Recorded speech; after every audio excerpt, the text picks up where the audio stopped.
Well, good evening.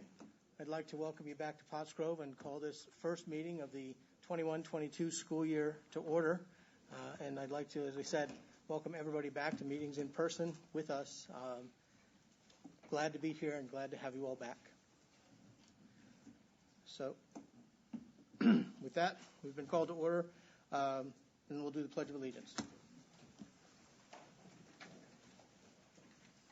I pledge allegiance to the flag of the United States of America and to the republic for which it stands, one nation, under God, indivisible.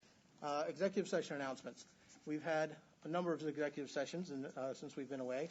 We had a session on July 13th for personnel or potential litigation, and a meeting on August 5th and August 10th tonight for personnel-related matters. And that brings us to public comment. What's that? On agenda items, that's right. We have 2 requests so far for comment on these agenda items. And the order in which they were received is, you going to try calling? He just hung up. Okay. Is Catherine Coppa of Upper Pottsgrove is first. Yes. You can stand there or come up to the table and at the microphone if you wish. Yeah, I'm sorry. Would you care to do the little thing? Catherine, you'll have 2 minutes. Okay. I'm going to set my timer as soon as you start speaking, okay? All right. And if you can state your name and your township, we're doing, correct? Yeah, township. Yes. Okay, thank you. Catherine Coppa, Upper Pottsgrove Township. Good evening to our superintendent, board of directors. First, I would like to preface my remarks with an expression of appreciation for the work our district, teachers, staff, and board of directors has done throughout the pandemic. Secondly, Dr. Finnerty, welcome to the Pottsgrove family. I'm sure that tonight's health and safety plan required effort and iteration over the last several months and was also updated last week after Dr. Finnerty's initial communication to families outlining that masks are recommended. I know also that tonight's health and safety plan is up for a vote. I would like to speak specifically about masking, and I would like to see Pottsgrove School District remain a mask-optional environment for our children, leaving the decision as to whether or not children should be masked to their parents. Worth noting, in the absence of a state of emergency and or a mask mandate in Pennsylvania, the school board may not have the legal authority to mandate universal masking of students. This was discussed during this past Friday's Senate Education Committee hearing, of which I will be happy to share a link with the school board if you've not seen it yet. Pennsylvania's Acting Secretary of Health, Allison Beam, stated during this hearing that there are no plans to impose a statewide masking mandate. It is no longer March 2020. We know a lot more about COVID than we did then. But here's what we do know. COVID does not, and never has, statistically speaking, had a meaningful health impact on our children. Numerous studies have shown that schools are not super spreaders. Schools across the country held in-person learning all last school year without any significant outbreaks. Despite all of this data, however, adults in power continue to suggest or even demand that our children continue to shoulder the burden of COVID-related health and safety measures. As a parent, I would like to say enough. I believe it is time to significantly ease the burden on these kids and place the health decisions of children back where they belong, in the hands of their parents. Last year, we did not have a vaccine. We now do. Since March or April of this year, every adult in Pennsylvania has the opportunity to get vaccinated. Fortunately, our teachers were placed on one of the earliest eligible groups to be vaccinated in Pennsylvania. My children have been in summer camp all along, without masks. Not only did not one person get sick, but I didn't get one notification from the camp of any incidents of COVID. Sorry. Thank you. Thank you. Thank you very much. And now we have Mr. Andrew Corman.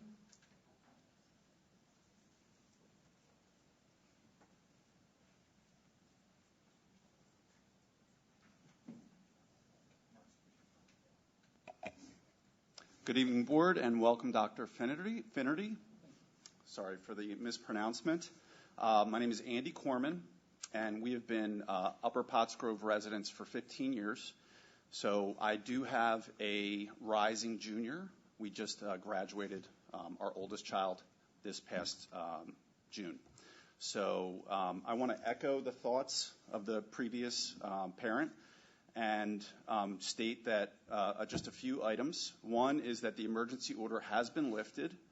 And so today I want to speak for truth, health, and freedom. Turning the mask issue into a left-right battle will only devolve the conversation into a WWF match. There are no winners.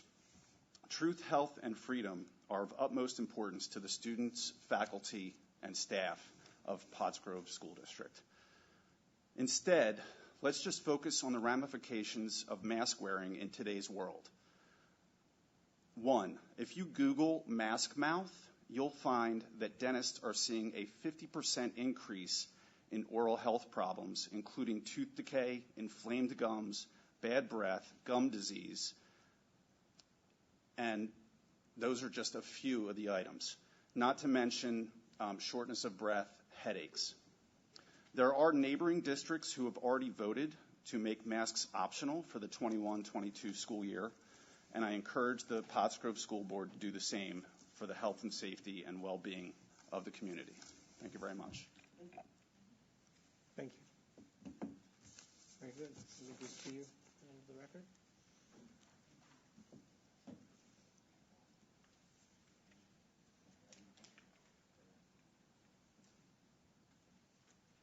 Looks like not. Okay. All right. So those are the two that we have in hand at the moment. We do have another opportunity at the end of the meeting. So now I'll turn it over to you for the student representative report and so on down to the accounts audit. So item 4 is our student board representative report. We don't have a formal report, but we can take this opportunity to say hi to Senior Mac Bechtel. I'll turn it over to you to just say hi to everybody. Hi, everybody. I'd like to take this time to thank the board for having me back for another year, and I'm looking forward to having a great year with you guys again. Thank you. Thank you, sir. Item 5 is approval of monthly board action minutes from June 8th, 2021. Second. Okay, We have quick. a motion. Yeah, that's going to happen. You're going to have to get used to that. We have a motion and a second. Does anyone have any questions on the minutes as presented? Mr. Parker, you're good? Okay, hearing none. All those in favor signify by saying aye. Aye.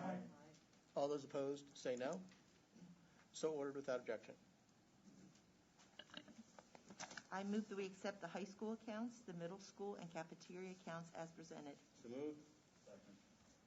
We have a motion and a second to receive the accounts for audit from the high school, middle school, and cafeteria accounts. Does anybody have any questions on these? No? Okay, so far that's going good. All those in favor signify by saying aye. Aye. And all those opposed say no. So ordered without objection. I move that we approve the payments of the invoices in the amount of $3,938,098.12 for May 2021 as presented. So moved. So I didn't see the May one. I just see the June one. I think that's the wrong motion, Ms. Griffin. Yeah, I think so. Do June. You want June and July. Oh, I only have May in here. Oops, I had the wrong one, sorry. I can't see the screen. I can't see it. I'd like to make a motion that we pay the bills for June 21st in the amount of $7,727,745.87 as presented. Second. Thank you. Okay, we have a motion and a second on the recommendation to pay the bills for June. That was June, right? That was June. Okay, we've got June. Very good. Does anybody have any questions on that, other than Nope. what day and what number? And, You got No, July? I can finish off. You got July? No, I didn't get July, but I can just move that we approve the treasurer's report for June and July 2021 and present it and file it for audit. well, let's do the vote on the granting of orders first. Oh, for the okay. bills, and then we'll come back to that. All right. So, all those in favor signify by saying aye. Aye. That was for June? June. For June and July? Doing just June. You do July. Okay. Yeah, we don't want to pay bills. Okay, finish that out. I can't see. You can't see it? All right, I got it. Ms. Grimm has a little issue with her eyes. I'd like to make a motion. You got it? I'd like to make a motion to approve to pay the invoices in the amount of $4,428,627.12 for July as presented, and file it for account. Okay, we have a motion and a second. Motion from Ms. McIntyre, second from Mr. Lappin. All right. Does anybody have any questions on that? Invoice for July? Good. Now, that was a team effort. Thank you. Can you do the treasurer Everything report? is. No. All right, so all those in favor signify by saying aye. Aye. Okay. Got out of that little stumble. Let's get into the All right. treasurer's report. And I'm going to do that's the granting of orders. I'm going to do the treasurer report 8.1. We'd like to make a recommendation to approve the treasurer's report for June and July 2021 as presented and file it for audit. So moved. Got it. Okay. Very good. Does anybody have any questions? If not, all those in favor signify by saying aye. Aye. Aye. All those opposed say no. So ordered without objection. And back to you. Yeah, piece of cake. Item 9, report of the superintendent. I have a few informational items I'd like to share. The first day packet and welcome letter went out today, Tuesday, August 10th. This electronic packet can be accessed through PowerSchool. We're asking parents to have it completed by September 25th. The middle school and high school student schedules were released today, and the elementary assignments were mailed out yesterday, Monday, August 9th. Back to school and other planned events to date are listed on the district web calendar. Please look at the calendar. We encourage you to attend. I also have an item about a Pottsgrove alumnus who is having a special night this evening. Dustin Tavella, Pottsgrove alumnus, is on America's Got Talent on NBC at 8 p.m. Mm-hmm. He needs our vote to move on to the final round. We will be sharing that via social media, so we wish him the best and encourage everyone in the community to support his candidacy. Thank you. Item 10, action items personnel. I'd like to make a motion to line 10.1 to 10.4, then 10.6 to 10.16. 2nd. 1 to 4. All but 10.5. Thank you. Let me see. Okay. I need a second. Second. Okay. We have a motion and 3 seconds, if you wish. Patty Griff. On that. Does anybody have any question on that motion? Hearing none. I have a question on 10.14. 14. David Ramage. Dr. Ramage. Okay, go ahead, Mr. Parker. So just a question regarding the district lead teacher of technology. There's a request to increase the compensation. The last year and a half are hard to judge by, but in a, quote, normal year, is there anybody there that can explain what all the district lead teacher of technology does? This is Tony's job. No. So there are building lead technology teachers at each of the buildings, and then there is a district lead technology teacher. And these teachers function in the role to support other teachers at the building level, assisting the technology department. Okay, do we know why there's a request for an increase? So the request is a result of the supplemental committee that has representatives from the Teachers Association, Mr. Anspach, Mr. Dorenzo, Ms. Brilla, and they met in early June to discuss how these supplementals are paid out and which supplementals should be deleted and added. And overall, there was a total deletion of 2,125 with a total addition of the 1,335, and that's what the district lead teacher of technology addition looks like. Yeah, all right. That, unfortunately, doesn't answer my question, but I understand it's all the information you have. My no vote will represent a no to 10.14, not anything else. Thank you. Thank you, Mr. Parker. Does anybody else have any questions?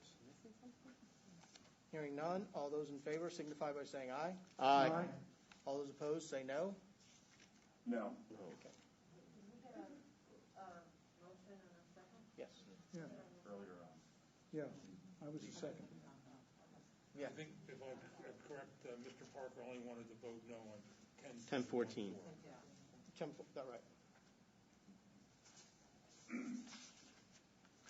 Okay, so coming back to Bob, if I could just say something real quick. Please. I see that we're going to be losing Lori, and I'd just like to thank her for her hard time and her dedication to the school district. I wish you the best. Thank you. Yes. Yeah, I think they're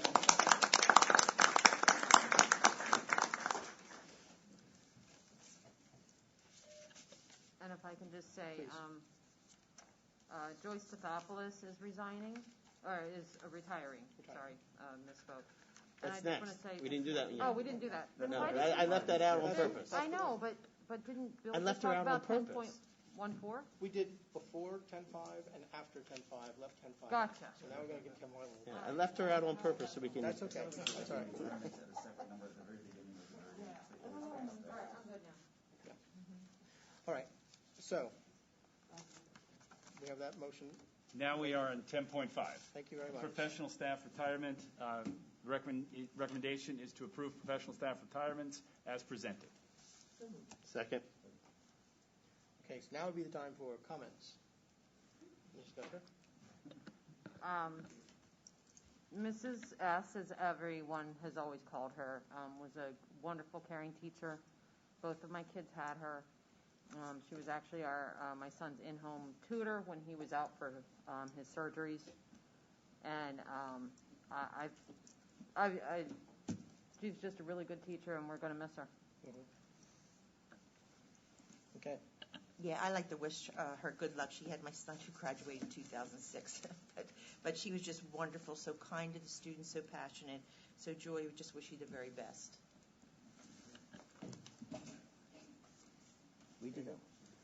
Does anybody else have any comments they wish to make? No, I would echo that.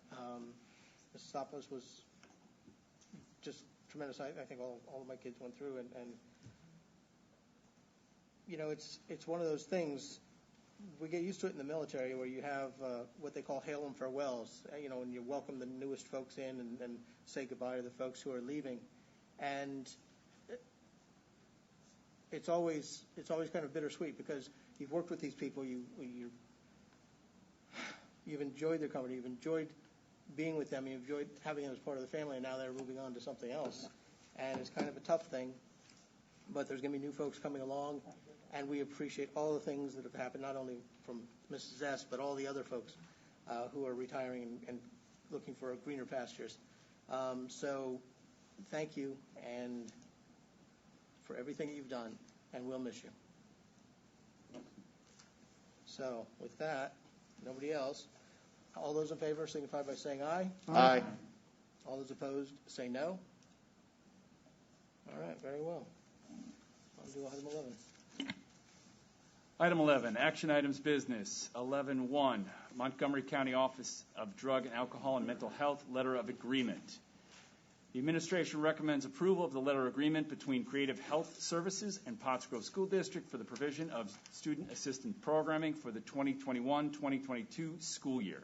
I'd like to make a motion to combine 11.1 through 11.5, skip 11.6, pull it out. We'll talk about that obviously as a whole, and 11.7 for this motion. Okay, we have a motion and a second. Does anybody have any questions on those items? No. Hearing none. All those in favor signify by saying aye. Aye. All those opposed say no. So ordered without objection. Now let's talk about the boiler. Item 11.6, high school boiler project. We are recommending the approval of a revised proposal from Fry Lutz in the amount of $538,000. So moved. Second. We have a motion from Mrs. Custer and a second from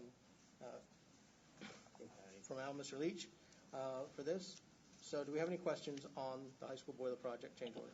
Mr. Linke, could you sort of explain this to our public as in to understand why we're spending so much on this particular item?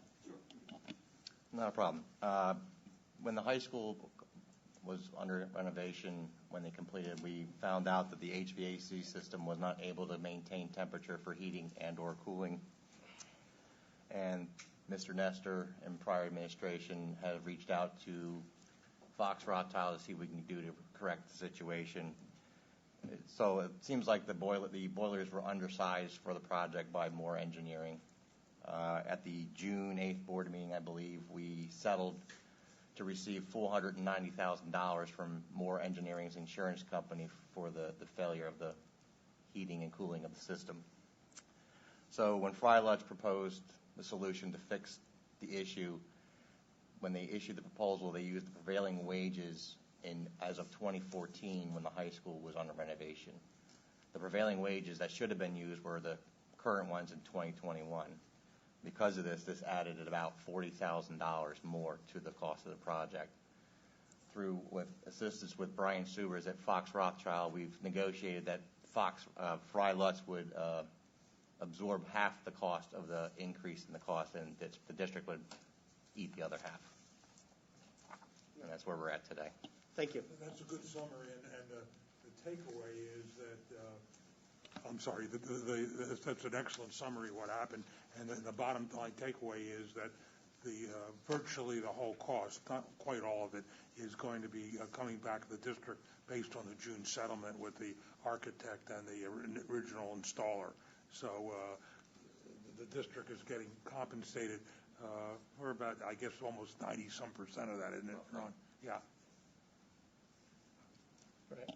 That's what I wanted to make sure the public understood. We weren't paying $500 and some thousand. Not a problem.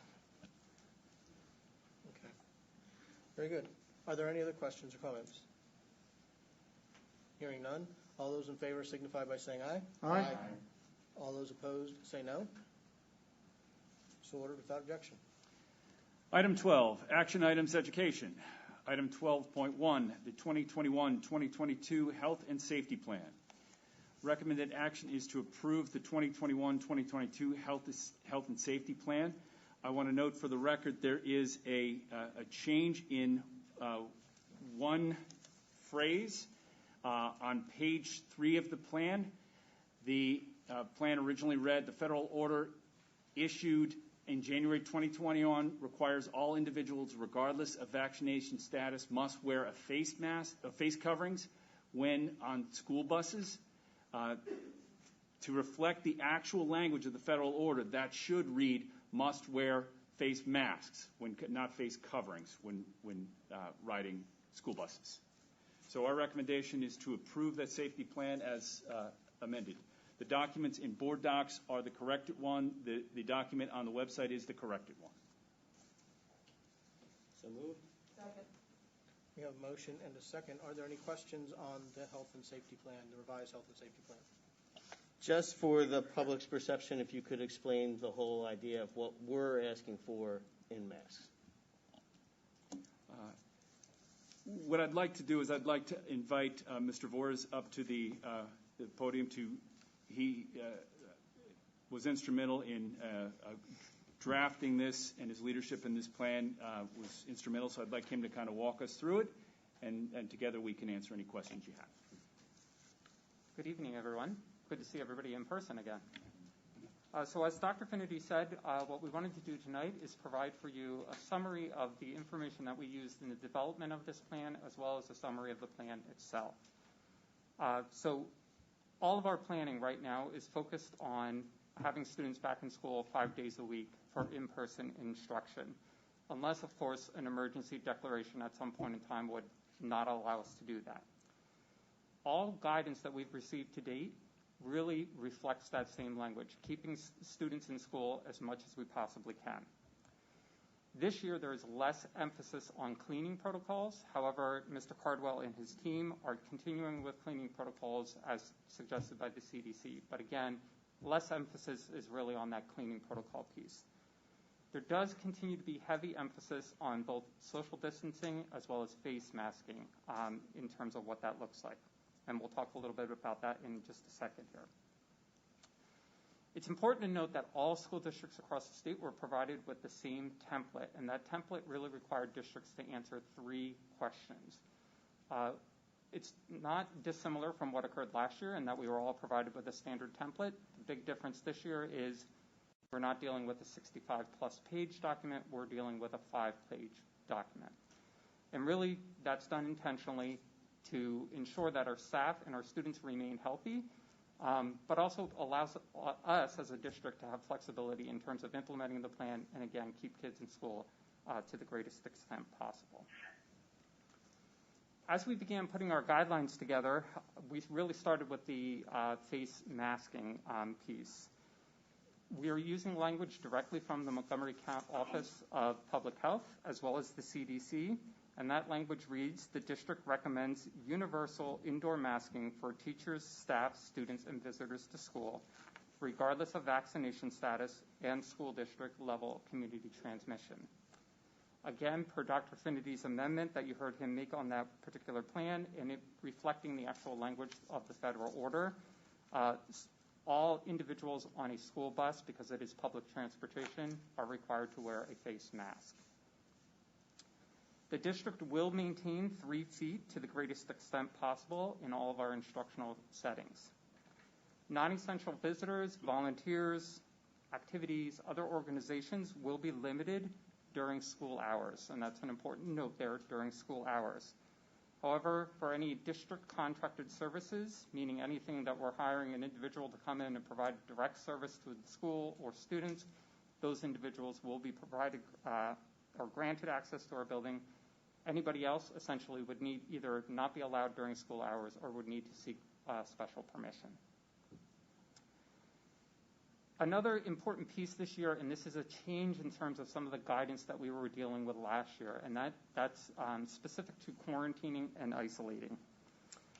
Fully vaccinated individuals who are asymptomatic and are deemed a close contact to a COVID-19 individual will not be required to quarantine. So again, a fully vaccinated individual, even though I might be sitting next to a person who is a COVID-19 positive individual, because I'm fully vaccinated, I'm not necessarily considered, I will not be required to quarantine unless otherwise directed to do so.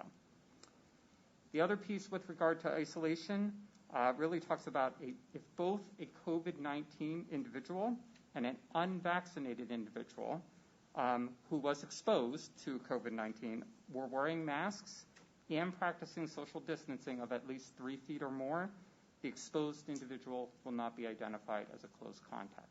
And again, all of that, we always wait for guidance and work in close partnership with the Montgomery County Office of Health to make sure that if there's anything that dictates a revision to that, of course, we would do so. Prior to this evening, we did put all this information, the plan in its entirety, on the website. We also authored a frequently asked questions, and that was really created from many of the questions that we either heard from the public, we heard from our teachers, we may have even heard from you. And we ask you to continue those questions coming and ask the public to continue with those questions. And that FAQ document that is on our website will be updated regularly to reflect answers to those questions. So again, wanted to provide a summary to the document and the health plan itself, but I'll also allow time for any questions that you might have. All right, so the first question I have is, what is the district's plan for our students that if they do have COVID and are sent home, what will be the plan to move them to a virtual or whatever is necessary to stay up with their schooling? So we've had various conversations about that. At this point in time, we are not looking at a live stream. That's the conversation we've had with our teachers. So a difference from last year is that if that were to happen, I could immediately flick on Zoom and attend everything via live stream. We are not planning for that this year. And the reason for that is quite intentional. Live streaming, although very convenient, does require all sorts of planning and preparation and has ramifications for good quality instruction in terms of what that looks like. Like many Montgomery County districts, we are not, in fact, offering that live stream. So in answer to your question, Mr. Leach, what are we doing in order to support? One of the things that we're looking at is after-school opportunities. So essentially, it's looking at an extended school day for even any of our students as part of our learning loss efforts, but also making sure that we have connections with students occurring during that point in time. That being said, if we'd get to a point and we'd have large numbers of students that we would have to reconsider or pivot, of course we're going to pivot and do so at that point in time. I think it would also be fair to note that with vaccination and with masking, the identification of close contacts is going to be different than this year. There's opportunity through vaccination. If you were vaccinated and asymptomatic, you wouldn't be forced to. You wouldn't be included in the quarantine. And if both students are masked and one is COVID positive and you are masked and that student is masked, then you again would not be, and you maintain at least 3 feet, you would not be identified as close contact. So through those two changes to the exclusion practices of last year, we anticipate having to quarantine fewer students. Next question I had is, what is the district's plan for testing our teachers and employees in regards to weekly, monthly, whatever it may be, on testing? So in our conversations with, I meet on a weekly basis with the other superintendents in Montgomery County and also with Montgomery County Office of Public Health, and often, in fact, almost every time, CHOP, the people from Children's Hospital of Philadelphia are also present. At this time, the assurance testing that we did last year is not recommended. So that would be testing of asymptomatic people just on a regular basis. That is not the current recommendation. What we are looking at doing is testing students and staff that are voluntarily, that are symptomatic. So if we have a student at school come down or exhibit symptoms of COVID, we could, with parents' permission, actually do a rapid test right there and give the parent that information quicker than having to go to their doctor to get it. So that's the program that we're looking to bring into the district. Where they are with planning these, this is a new program. In some ways, it's a new program from Montgomery County Public Health, and it would be slightly different from what we did last year, but that's what we're looking to do. Next question is going to be, I'm going to try to word this correctly. I am all for choice, absolutely all for choice, but I know a lot of people in the public are going to ask whether or not we are going to mandate vaccination to our staff and our teachers. What will be our recommendation, and is it possible to have the administration look into what is necessary to make sure that everybody is safe? Al, what I'd suggest is, as you can imagine, I've spent some time with this with some of my colleagues who have made themselves expert, and I would suggest that we'll get a short memo out to you and the administration as to what your choices are. Try to make it a little bit of a cafeteria style. You know, you can do this, you can't do this. You can ask people to be, are they vaccinated? Whether you can require what that requires with the collective bargaining unit. So why don't we get hopefully a succinct memo out to you as to the smorgasbord of choices you have. Perfect. Thank you. That's it for me. Last year, we saw much change to the county's determinations and their guidelines. And from what I'm understanding of the current health and safety plan as presented is that we're kind of mirroring yet again. So is there a provision in this that if they were to come back and say, because at one point they were saying that masking was not going to be universal, and then they switched up. And we saw that happen last year throughout. Is there provision in this that if they go back again and say, you know what, we're not going to mandate indoor for everybody, do we have that ability to then walk that back? Or is this kind of the plan from the get-go? As you recall, last year, there were multiple iterations of our health and safety plan. You approved quite a few of them throughout the year. The same is true of this plan. This plan actually remains in effect for up until September 30th of 2024. But during that time, we are required to regularly update it if any guidance changes. So if we receive additional guidance that reflects or requires us to pivot based upon what's already written in our plan, we are at liberty to do that. We would just have it as an agenda item at a board meeting. Thank you.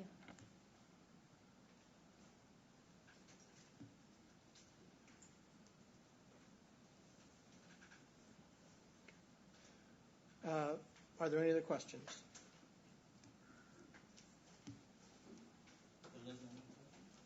Mr. Parker, do you have any questions? No. Okay, very good. All right then. Hearing no other questions, all those in favor of the revised health and safety plan signify by saying aye. Aye. All those opposed, say no. No. Okay, very good. Got that? Item 12.2, conference attendance, leader actions for continuous school improvement. We're looking for approval of conference attendance items as submitted. I'd like to combine 12.2 and 12.3. Motion and a second to combine 12.2 and 12.3. Does anybody have any questions on these two conference attendances? Hearing none, all those in favor signify by saying aye. Aye. All those opposed say no. So ordered without objection. Item 13, action items, policies. Item 13.1, approval of policies. Recommended action, accept the policies as submitted. Second. We have a motion and a second to approve the three policies, or three? Oh, three. Two policies. Two policies noted. Does anybody have any questions on these two? If not, all those in favor signify by saying aye. Aye. Very good. So ordered without objection. The next one. For the JOC report, we met last night, and the projected enrollment is approximately 625 students. We have 157 students at Pottsgrove, 233 from Springford, and 237 from Upper Perk. Of course, remember, these numbers will change when all the kids are finally making their changes. This is their commitment. This is one of the biggest numbers we've had at the Western Center. School starts on August 23rd, and we also approved last night the health and safety plan. That's all I have. Thank you.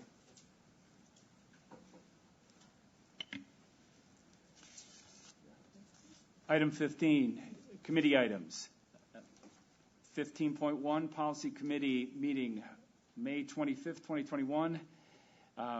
Need a motion and a second to accept the minutes of the policy committee meeting held on May 25th, 2021 as submitted. I'd like to combine 15.1 and 15.2 for both meetings. Okay, we have a motion and a second to approve the minutes of the two policy committee meetings from May. Does anybody have any questions on these?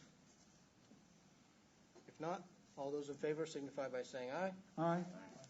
All those opposed say no. So ordered without objection. And now we come to new business. I almost don't know what to do without Dr. Shirk here. You know, always providing us 3 or 4. So we'll see what you're. Don't feel challenged. What you're. Yeah, don't take that up. Don't take that as an offer. I have no suggestions for new business, but I would, if it's okay, I would like to just acknowledge, as I missed during the appropriate action time, I missed the chance to thank and acknowledge Lori Bickert for her tremendous support during the transition and her tremendous support in this first month. And I very much appreciate that, and I will miss you. So thank you. No other new business. That is a good start. Keep that up. Okay, so now we'll look around and see if anybody else has any new business. Mr. Leach? It's not new business. It's more of a comment, but I'll call it. Back on the items of personnel, I approved everything because I know a lot of people want maybe to make more discussion when it comes to the health and safety plan, which is probably why everybody's here and such like that. But although I glanced over it and approved all of them all in one shot, I would be remiss if I didn't want to say welcome to our district for all the people that are on that list. We have a new middle school principal. We have a new HR. We have new systems engineers. We have new teachers. We have a whole bunch of new people coming to the district, and it is really awesome to see everybody coming in. And I want to congratulate every single one of them that has come to our district. So thank you very much.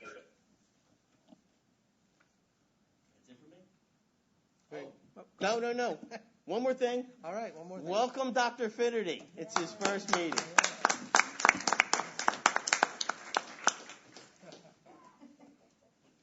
I have a couple of thoughts. Okay, go ahead, Mr. Parker. Sorry, it's hard when we're not eye to eye to know when to jump in here. So, number one, I echo Al's comments. Just to add to that, we heard Dr. Finnerty's initial draft of his goals the other night, and I want to say publicly, his passion is amazing, and his insight and willingness to step up and really dig in and give his thoughts. I was super impressed and feel so great for our district to have him there. So thank you, Dr. Finnerty. Second question on why, after doing for over a year with Zoom, we did not do Zoom tonight. We kept a lot of people from the community that are unable to be in from being able to comment publicly. Pre-COVID, this Zoom wasn't an option. But now it is an option. It's a very simple setup, and wondering why we're keeping those people out from commenting, and would ask that in the future meetings we allow the community to participate when not able to attend in person. Okay, thank you for your comment on that. What else do you have? That's it. Just those two things. Bob, can you answer why we didn't offer Zoom? Because we're here. We're here in the room. So anybody who wants to speak can speak in the room. As you recall, when we tried to do with the Zoom,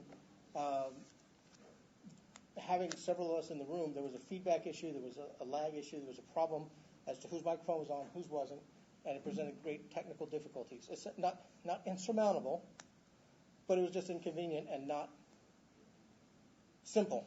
And we really like to think that our people who want to comment can be here. Now, we can possibly accommodate that by offering written comments be submitted to the board in advance of the board meeting that would then be submitted into the record for the official record. But I like to see people. I'm happy to be back here in person, and I think we ought to continue that.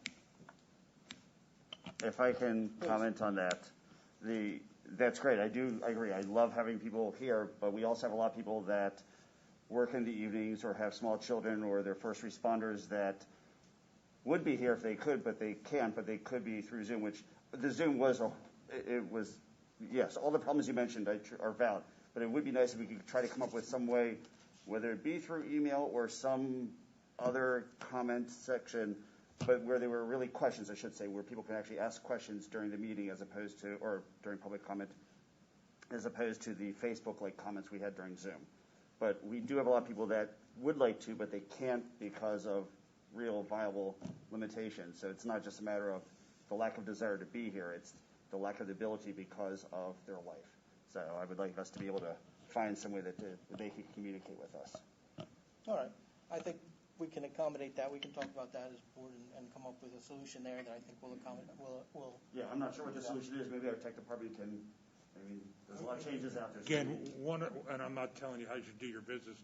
What I'm seeing a lot of at boards is what Bob suggested, which is they're able to comment, as you suggested, a chat room up till the time of the meeting, and then somebody summarizes the comments and they append it to the minutes, so they're of the record as you will. And that would work for the agenda items, but then there's also the ones at the end which are more open-ended, No, again, where they want to. They can ask questions. Yeah, that's what I was going to say. That would have to be a. But we don't answer questions anyhow. You know, let me remind the public, and it's not a refutation of what you're saying at all, Jim, just to remind people that the Pennsylvania Sunshine Law refers to, we all call it public comment, you know, and I call it that, and you know, that's what I think of it as. But really, what the law says, it's public testimony. And I just want to remind the public, and again, I'm not suggesting we not facilitate, that it's not a Q&A, it's not a debate, it's simply an ability for the public to have their input with the board. And so it seems to me, as long as you don't have to, but as long as you take that comment in some way electronically, you've accommodated the statute and the purpose of it, which is so the public can be heard. It's not, and we don't do it here. Some places do certainly, but you know, we don't get into Q&A. We take it as public comment, and the reason why we take public comment on agenda items first is so the board can have your input and know what the public is thinking. So again, I would suggest that maybe I don't want to interfere. Maybe Dr. Finnerty and his people try to figure out, his IT people, what can be done. I know he mentioned to me in passing, and I don't want to represent. I think it's a problem. Streaming might be an alternative. Doesn't give you an opportunity to comment, but it gives you an opportunity to view the meeting. We are, in fact, streaming tonight. Are we live? Yeah, we are live. Okay. As well as PCTV. So we've got that going on. So you've got that on the computer, and you've got it on the television, so that's people can see it. So nobody's being shut out of anything. No, but in terms of some way to facilitate so they can, even after the event, be able to send in, because they're not looking just to communicate to us. It's also to be able to share with the rest of the community. So it'd be nice if we could, like I said, facilitate that some way. I don't know the best answer for that. I just, as a new business item to consider down the, next few weeks. In a somewhat related comment, I have sent out my first blog post, if you will, and I will continue to do that and communicate directly with the public.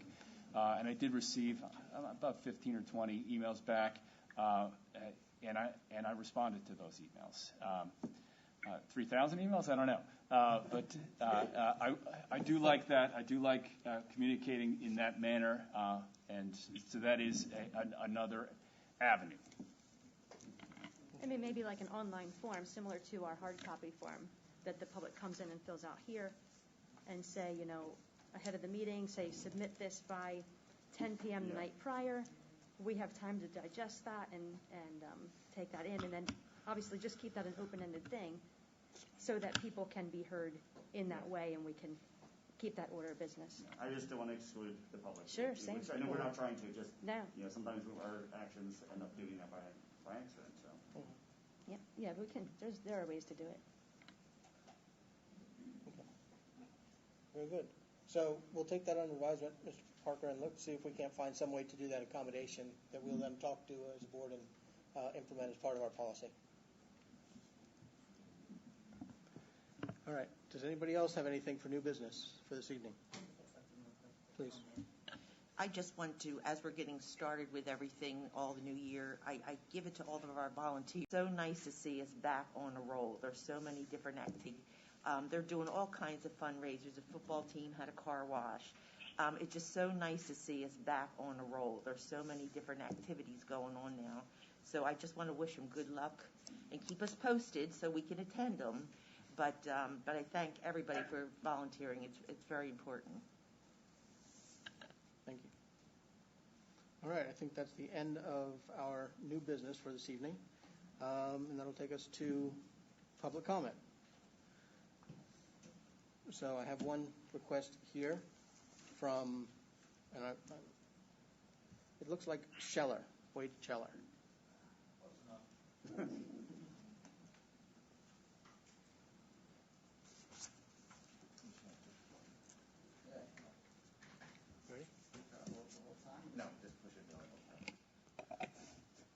I'm Wade Chalice. I live in West. I heard what you said earlier about this not being a Q&A and more of a public comment, but I do have a question nevertheless. It's a straightforward question. It's yes or no. I'd really like an answer if I can get it. I've made a few phone calls and I haven't been able to get an answer to this question. It's really simple. Does Pottsgrove teach critical race theory at any level, K through 12?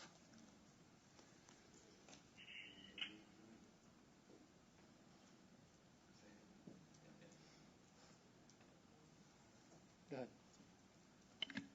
No. No district teaches, that I'm aware of, teaches critical race theory. All right. Thank you. Okay. Now, I don't have any other comments or questions. Anybody else?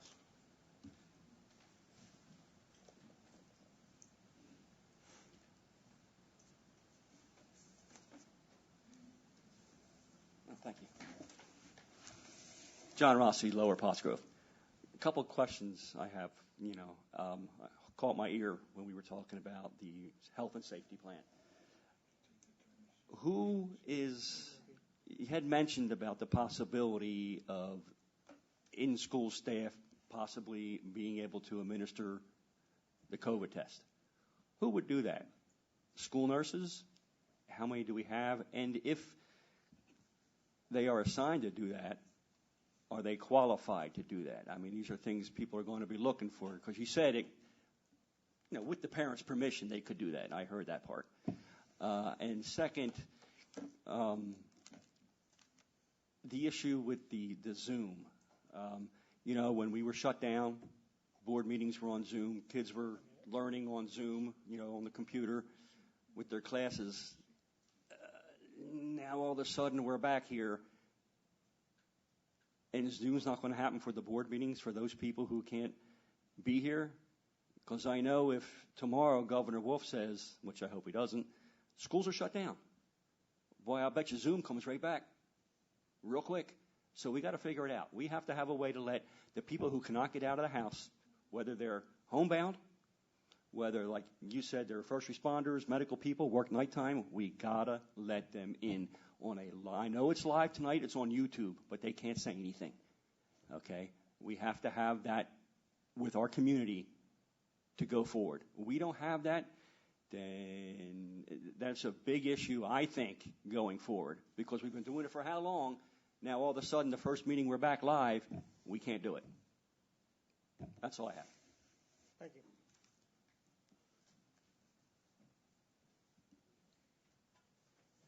Okay. I don't think there's any other folks out there with their hands raised. So motion for adjournment would be in order. We have a motion and a second for adjournment. All those in favor signify by saying aye. Aye. All those opposed? Okay, motion is adjourned. Thank you.